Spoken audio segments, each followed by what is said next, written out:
On a un discours ambiant qui est parfois assez critique de la jeunesse, surtout sur la question de l'écriture. Les jeunes, manifestement, n'aiment pas, ne savent pas, ne veulent pas écrire. Et nous, on avait une intuition qui était plutôt contraire. Et on s'est dit, il faut qu'ils aient un lieu qui soit un lieu dédié à l'écriture. Bonjour, Catherine. Salut. Bonjour. Depuis 5 ans, on propose quotidiennement des ateliers d'écriture gratuits pour des enfants, des adolescents et des jeunes adultes jusqu'à 25 ans, pour essayer de développer chez eux le goût et la curiosité de l'écriture. J'ai envie de vous faire commencer à faire un petit exercice. Vous allez écrire votre nécrologie. Quoi? C'est un nécrologie, c'est-à-dire tu viens de mourir et tu racontes ta vie, donc positif. On peut se construire un personnage. Voilà, on peut se construire un personnage, tout à fait. Alors ils apprennent plein de choses parce que finalement, nous, l'écriture, c'est à la fois le sujet de nos ateliers et un prétexte pour aller dans plein de directions différentes. Parfois, on fait des ateliers de poésie, on fait des ateliers de contes, et à chaque fois qu'ils viennent, ils sont confrontés à un animateur et à un intervenant qui va être différent et qui va les emmener dans leur univers.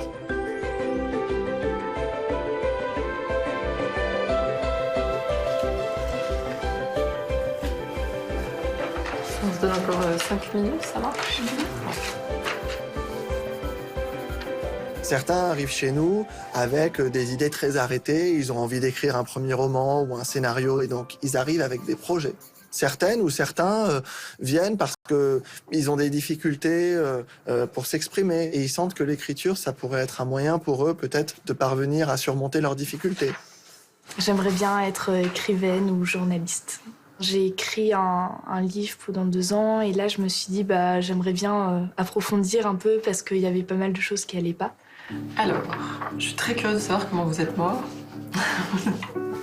Un jeune homme de 15 ans est mort ce matin dans un accident de voiture.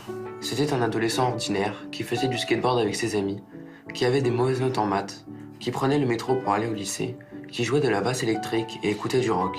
Et si vous lui demandiez quel métier souhaites-tu faire plus tard, il vous aurait sans doute répondu en riant, écrivain, skater et musicien. Parce que ça, c'était ses rêves.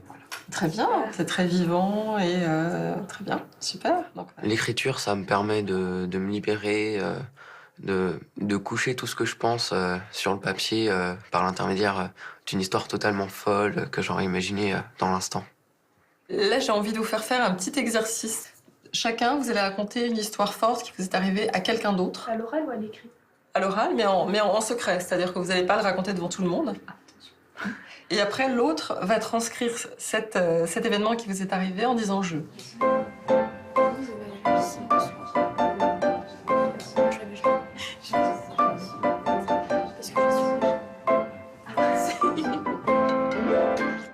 À cette époque, j'étais assez peureuse. Les moniteurs nous ont proposé d'aller à la piscine. Tout le monde était ravi, sauf moi, bien sûr, qui ne savais pas nager. Alors je les ai suivis, et ma peur, soudainement, aussi facilement qu'elle était venue, s'est envolée. Et je sautais dans l'eau, comme ça. Je ne sais pas par quelle force je l'ai fait, et à ce moment précis, j'ai su que ma vie allait changer. Ouais, il y a des gens qui ont des vies, là. Il peut y avoir une dimension thérapeutique dans les activités. Ce qu'on couche sur le papier, souvent, c'est des choses qui nous révèlent et qui nous révèlent aux autres.